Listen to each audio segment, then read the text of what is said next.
Rafa, um dos pontos que eu até conversei com o pessoal hoje no pre-market. Né? O que aconteceu para o Ibovespa foi interessante, porque o Google iniciou o ano inspirado, Rafael Lara. Eu comecei acertando na veia ali a análise para o nosso índice hoje.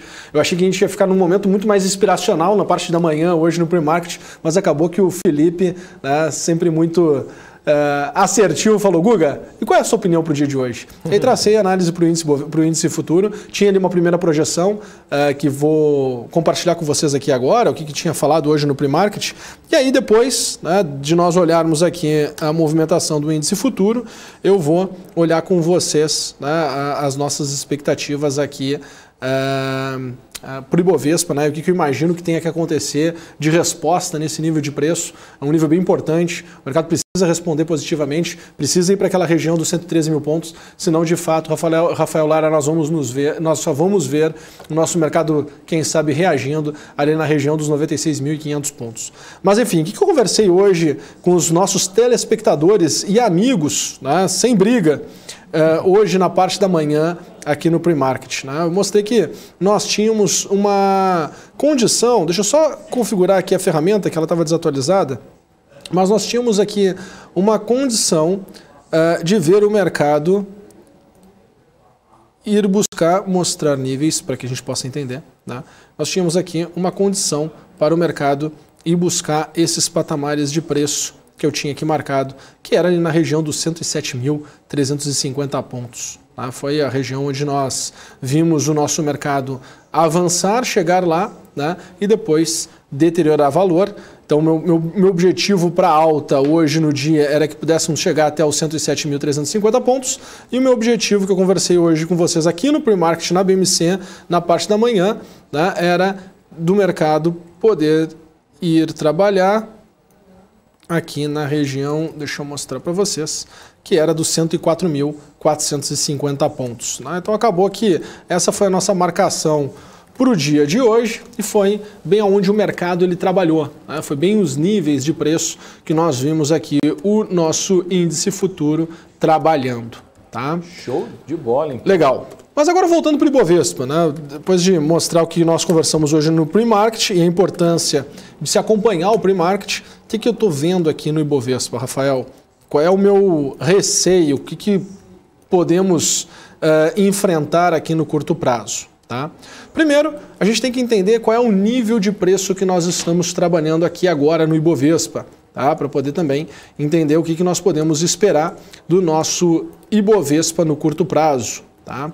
Então o que eu estou enxergando, Rafael, e estou utilizando como referência, como base de dados, tá? Para toda a nossa análise, é esse movimento aqui do mercado. Ó. Movimento que, estou pegando esses dados entre os dias 18 de maio de 2020 até o dia 11 de janeiro de 2021. Tá? Então essa movimentação de alta, né, que nós temos nesse período, toda essa base de dados que está aí nessa amplitude do mercado, né, eu utilizo ela como referência para poder fazer a projeção do que eu estou acreditando que possa vir a acontecer na queda. Tá? No movimento de queda, tá, só para o pessoal entender, a primeira correção que nós tivemos aqui do mercado, ela foi uma correção que veio nos níveis de preço de 25%, né? Foi uma correção de 25% de toda essa alta. Consequentemente, a minha expectativa na segunda etapa de queda é que possa corrigir até a região de 50%. Tá? Então, esse é o cenário que eu tenho traçado.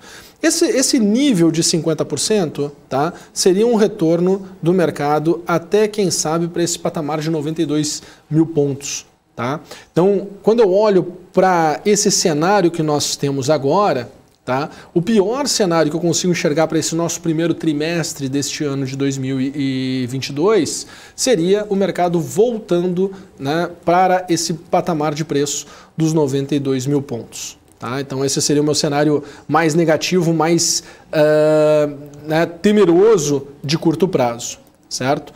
Num primeiro momento, numa primeira janela, deixa eu só ajustar aqui para...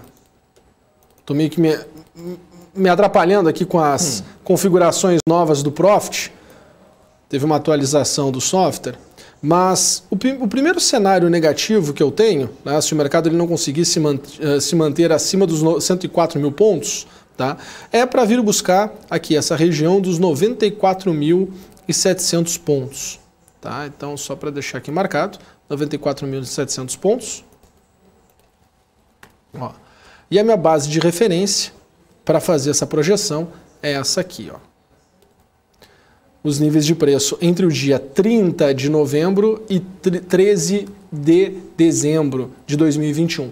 Tá? Então essa é a base que eu utilizo como referência para fazer essa projeção da movimentação de baixa, que seria jogar esse mercado lá nesses níveis de preço dos 94.500 pontos. Esse é meu cenário negativo. Tá? Então primeiro rally 94.500, segundo, né, nível lá para os 91.700, 92.000 pontos. Tá? Então seria a região onde eu acredito que valeria a pena nós procurarmos uma situação positiva para se comprar novamente.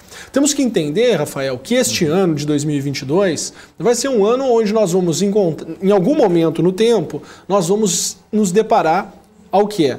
A elevação de juros nos mercados externos, tá? Então vamos olhar para a elevação de juros no mercado na Europa, vamos olhar para a elevação de juros no mercado norte-americano, vamos também, né, sofrer todo esse processo de tapering, né, ou seja, diminuir a injeção de liquidez nos mercados, e todos os sinais que nós tivemos no último ano de que iria iniciar um processo de redução de liquidez, nós vimos as bolsas lá fora sofrendo uma correção muito intensa. Então tem que entender que esse processo de correção ele vai acontecer em algum momento no tempo nas bolsas lá fora, e isso vai impactar o sentimento do investidor estrangeiro.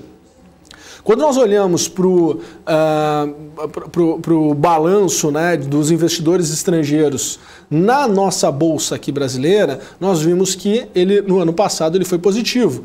É compreensível, né, entender isso, uma vez que nós vimos commodities no mundo todo subindo forte, tá? E querendo ou não, se nós compararmos, né, a evolução da bolsa brasileira e a evolução das outras bolsas no mundo, a nossa bolsa, né, ela ficou atrasada.